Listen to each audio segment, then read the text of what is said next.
Welcome back. This is Wisconsin Shoe Guy, and today we're going to take a pair of new shoes and give them their first polish. Now, these are a pair of J.M. Westons, and these are in Parisian brown. And what I'm doing with these is I'm actually going to do a first polish using Saphir products. I've done a couple of videos where I've used pure polish, and I thought it would be good to show people kind of the standard. This is the way that I've always done it. This is kind of the standard by which everything else is judged. Now, these are pretty high-end shoes. The leather on these is really fantastic. If you take a look, this is this Parisian brown. The story is that J.M. Weston used to own Dupuy, the tannery, and when they sold it to Hermes, they got kind of like a right of refusal type of thing on the leather. Now, I don't know how true that is. It's just something that I've heard, but everyone, the insiders in the industry, all say that they have some sort of preferential rights to the leather, and as part of what makes J.M. Weston such great shoes. So we're going to take a look at them today. Now, I've worn them once, so they are not dry, right? But I'm going to use a little bit of Saphir Renovateur, which is just to kind of get them going. And then I've got the cream, or the creme 1925, and then I have the cognac paste as well. So I'm just going to do straight cognac. I have the Pat Deluxe. Now this is Medal d'Or and that's Pat Deluxe. These are two different grades of the wax polish that Saphir does. I generally use the Medal d'Or, but both work. You just have to use them a little bit differently, which I'll talk about when I start doing the wax. But this is what the Saphir looks like, and it's a very, very thick cream. You don't need to use a lot of it, right? Especially when the shoes have a good, solid, new leather, and it's not dried out. So now, you can always tell whether or not the leather has been sitting for a while. And if it has, you might have to be a little bit more generous with this. But if it hasn't been, use this very sparingly because it's pretty powerful stuff. It has a nice ability to dry quickly, and probably use too much there. So I'm going to take it off and then put it on the other shoe. Now, I always apply this with my hands. Sometimes, people will apply with cloth or something, but I try not to do that just because with my hands, it's a lot easier to control. And most importantly, I can feel when it's a little too wet, and that is important. So very easy stuff.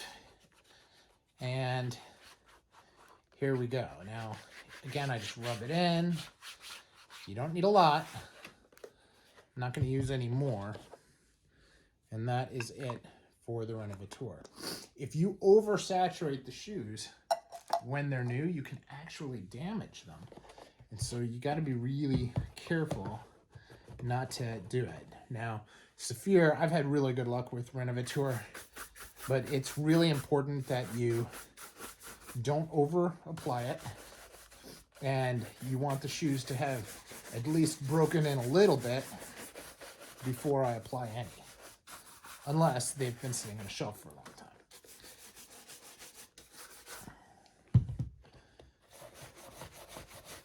Now, this is my clean brush, so I use this for the conditioner, but after I start using polish, then I'll start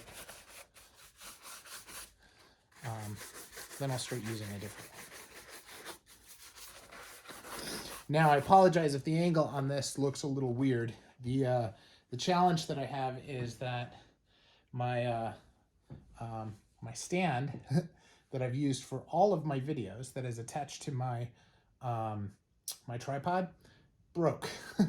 And so now I can't attach my phone to my tripod in the same way. So it's not not rocket science or anything, but basically it dropped while I was holding it and it just fell out. So it's something I've just got to deal with. So I'm using this, which is a stand on a different tripod, but not my favorite. Now you see, this is cognac versus mid brown. Now I could change this to mid brown because I have mid brown, or I could try tobacco or something. But I want to have a little bit of a different color. But again, I'm not going to use very much, and it's not, it is pretty darn transparent. So it's not going to really change the color. If anything, it'll just give it a slightly different hue.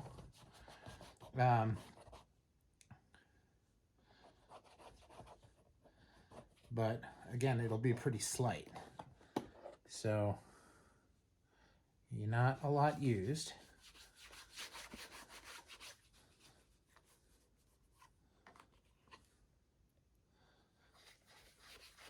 Now, cognac, brown, mid-brown, tobacco, they can all get, you know, kind of confusing. I'll use burgundy.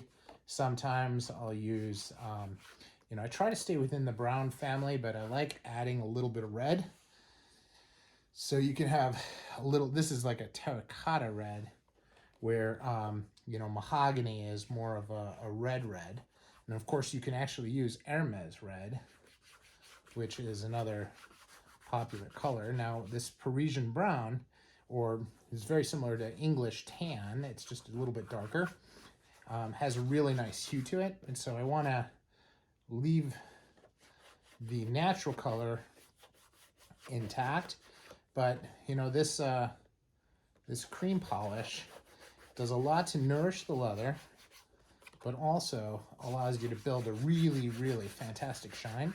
And that's really what Saphir is known for, is your ability to just bring out a really, really wonderful shine. It doesn't take a long time, doesn't require a lot, and it works pretty well. Now, I just nailed that a little bit and got a little bit too much on the cap. So I'm going to use my fingers over what I did and rub it into the shoes here, using a little bit more than I had intended, just because I got it on there. Now, you know, these are French split toes. And the apron is actually called a French apron because it's sewn on top. It's not a joined apron. Like if you look at the, you know, the fancy aprons on a lot of the high-end shoes, they have a join where the two are put together, like either in a rail stitch or there's a lot of different kinds of stitches. You know, if you're interested in the terminology, because again, I'm a shoe lover. I'm not a, you know, I'm not an expert on this. Read the blog Shoegazing. There are a lot of really good articles in there. And, you know, Jesper, who writes that, he does a great job of really researching everything. So it's much more like a research paper. And, you know, he cites his sources and so forth. So you really know what he's saying is right. You know, don't follow me for terminology. I know a little bit about shoes, and I like shoes, and I think I can add a little bit of value.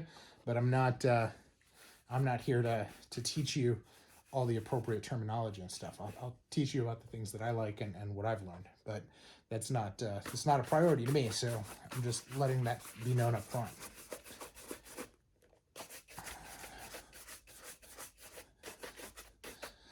Now you can see it's already brought quite a bit of a shine out. And when I started, you know, it had kind of a matte finish to it, and that's really what it had to begin with. And just a little bit of polish and a little bit of elbow grease with the brush, you're seeing that this is really bringing out a nice base shine. And the base shine is how you know that things are starting to work out right, because the base shine is what's going to carry to the shoe and kind of have the undertone of the shine after. So you just look at the two of them next to each other, and you can see how much that shine has been elevated. We're just getting started.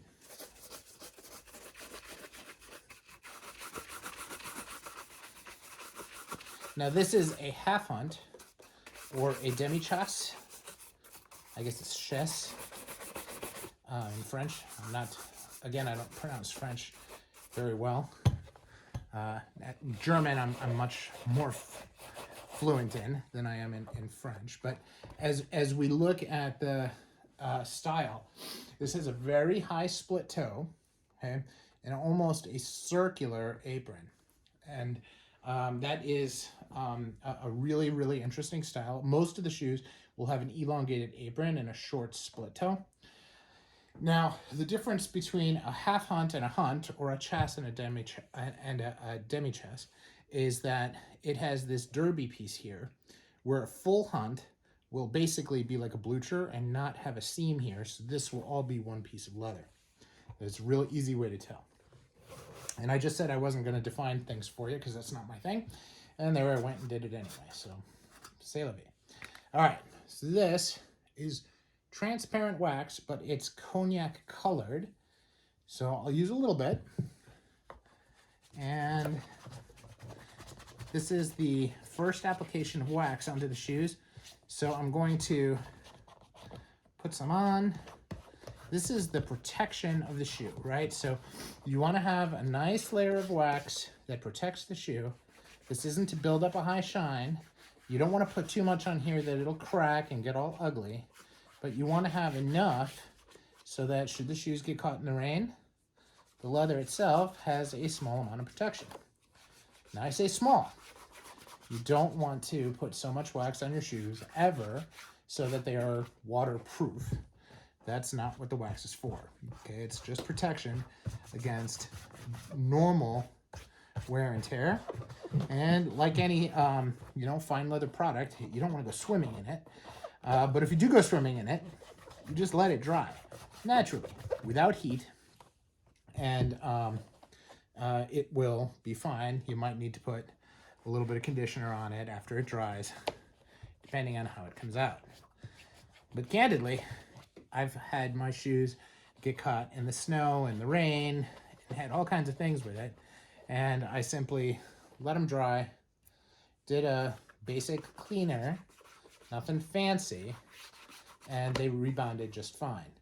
Now, the one thing that I've done on my shoes after they're kind of old, after maybe 2 to 3 years, is I'll actually use Dubbin, which is a really, really intense conditioner.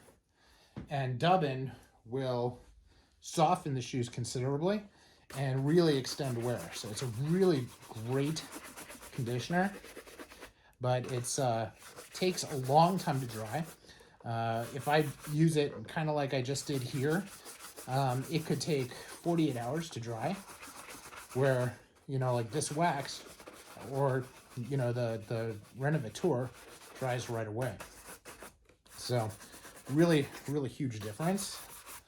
But this is an easy piece. So look at that. Now that's a really basic standard shine.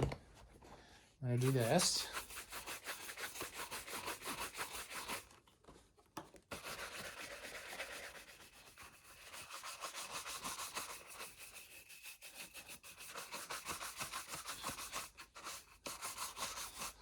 Now again, that's one layer of wax.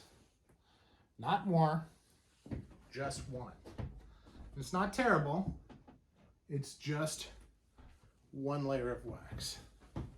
Now, when you want to actually build up the shine, you do water shine, and we'll talk through how that's going to look. But first things first, and I always do this where I actually leave it on the table for this stage. And this is where you want to get into the pore of the leather. So you go over it a little bit, and now I just take like a drop, very small amount, just rub it in there with the wax so that it starts to bring up a higher shine. Now, I start this earlier than most. A lot of guys will put on, 10 layers of wax before they do this. But I like to build up the layers relatively quickly. and build up the shine relatively quickly. Now, I like it to be one drop. And sometimes, you know, these dispensers are great, but sometimes they'll have more than one drop. So you got to be careful with that. Because it does not shine really well when you use too much water.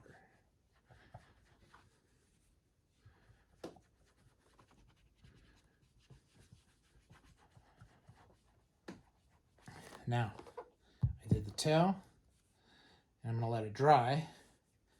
And while it's doing that, I'm going to do the heel.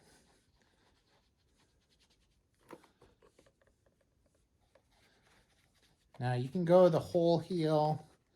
I tend to just do part of the heel, but I do go all the way up to the top line just because it's easier. You can tell I still have some wax on my hands, so I'm trying to take off the streaks because it'll dry faster. You know, you hear the squeaking, it's probably working better.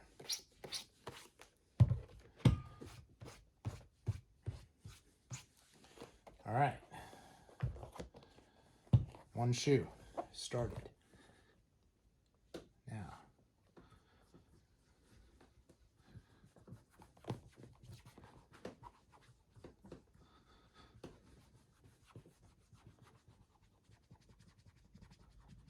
I don't know why, but every time I do this, the second shoe always comes out much better than the first. Maybe it's because I already have a drop of water on my hand and it just sits in better. I'm not sure, but it's always the case.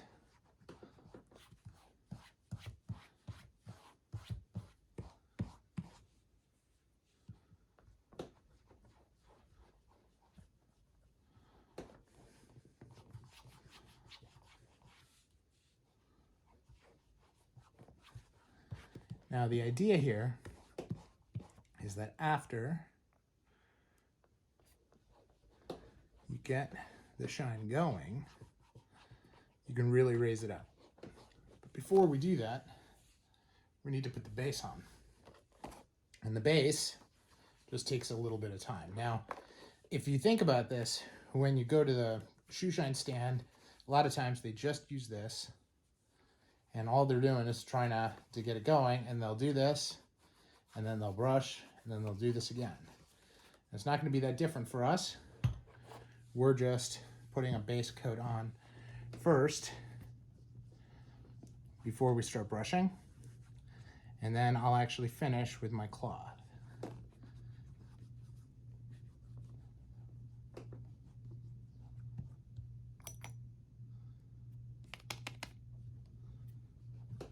You see how it's starting to change the way it shines while you use the water?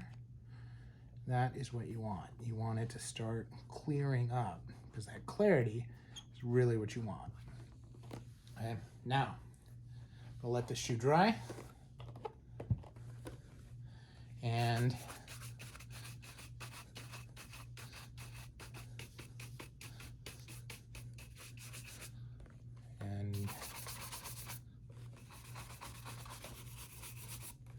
you see, look at that. You can see the shape of the lights in the shoe. That means that you did a good job. You got it going started well. Now, you can do this as long as you want. Personally, I don't do it very long.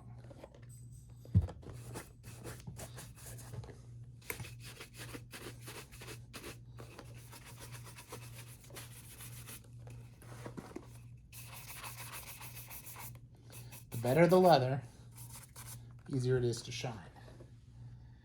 And I'm sure somebody will comment that I'm totally wrong when I say that, but that's been my experience for what it's worth.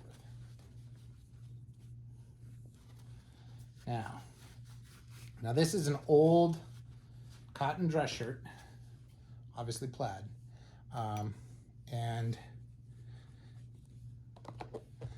I'm going to do the same thing that I did just now. Do a nice thick layer, but I did the water first. And I'm just going to rub it in until it starts to shine. Now I'm putting medium pressure because I want to get the wax into the pores, and I want to create a little bit of heat with what I'm doing so that it starts to push it into the pores.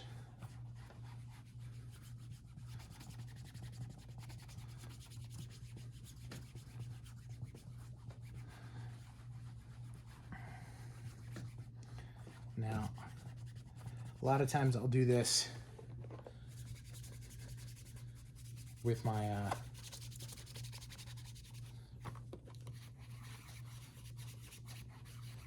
finger first, a few more coats, but today I wanted to get to this part first. And really what you want to do is you want to keep doing this until the rag builds up a shine. That's how you know you've gotten the shine using these Saphir waxes into the shoe in the right way. Now I just keep going and I don't add any more wax until it starts to feel like I'm pushing against the wax here. And I'll use water first.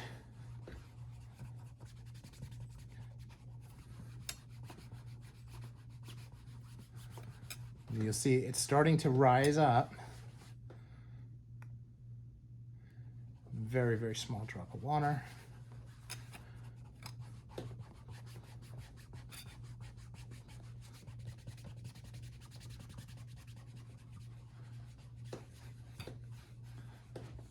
So what do you think? You can kind of see it starting to come up there. Again, very small drop of water.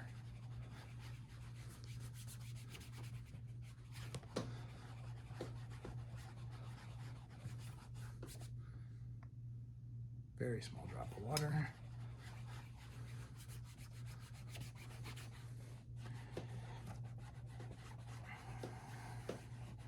Now sometimes you put too much wax on this and it doesn't really shine up. So you have to either focus on a different part of the shoe like I'm doing here. And you can do the baseline by the welt. I like to do that as well.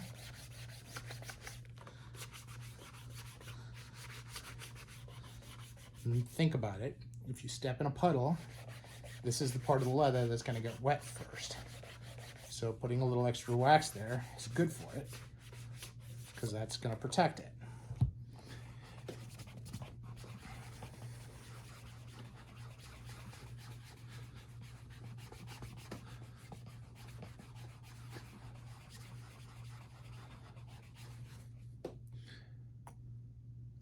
Little drop.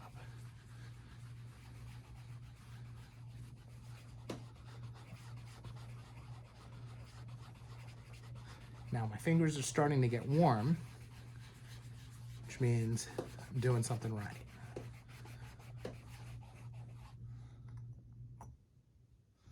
A little more water. As it's getting warmer, it absorbs the water better and turns it into this nice glassy wax. And you can see you're starting to get a little bit of clarity in the wax. That's how you know it's going in the right direction. Now, some guys, like myself, will usually stop here because that's good enough. It's shiny, but it's not too shiny. It's got a nice layer of protection, but it's not, oh my gosh, that guy shined his shoe so much that, you know, I can't see, right? So now I just go over it a little bit.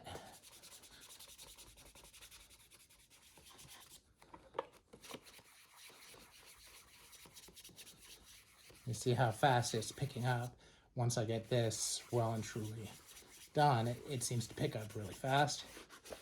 And all of the work that I did along the way contributes to everything working quickly now.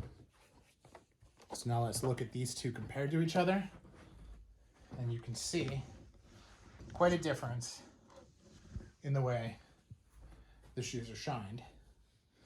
Not huge, but a bit.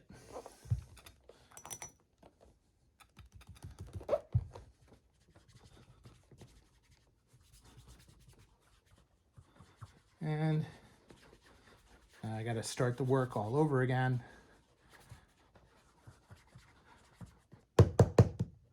Sometimes I like to beat it into the shoe. It doesn't really do anything, I don't think, but it makes me feel better.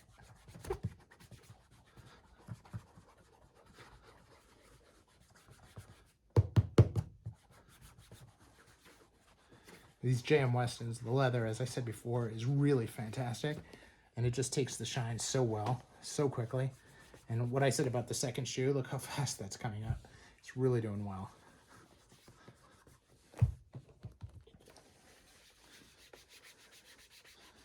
Now, every polish is different, right? So you do the polishing one way with Saphir, you do it another way with pure polish.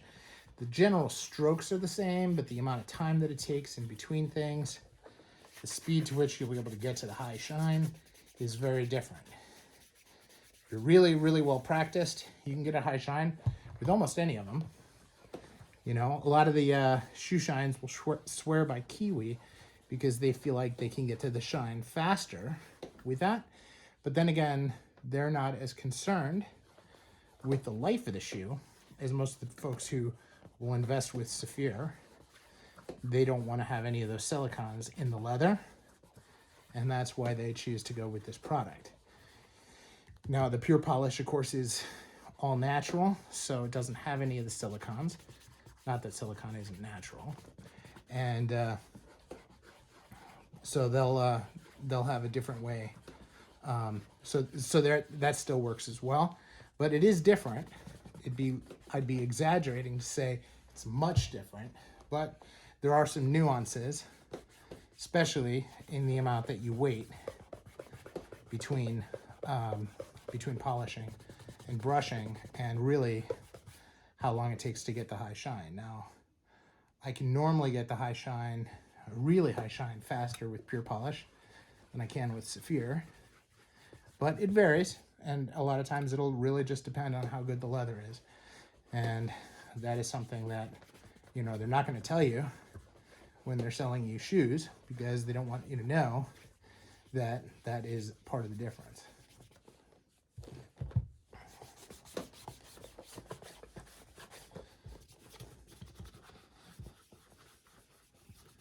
But here we are. This is coming up really nice. And now we'll take this pair. Now, if this was a real mirror shine, everybody would be yelling at me going, "Oh my gosh, what are you doing?" Yeah, and there my klutzing again. And a little bit of water gets on the brush, which just elevates the shine of the whole shoe.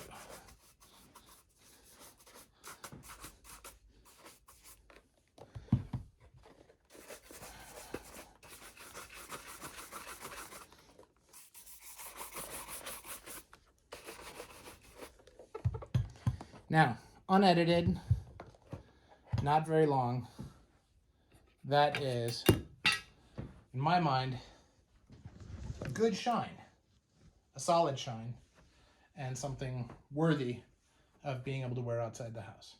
Let me know what your thoughts are. Do you bring the shine higher? Sometimes I do, not always. Thanks again for watching.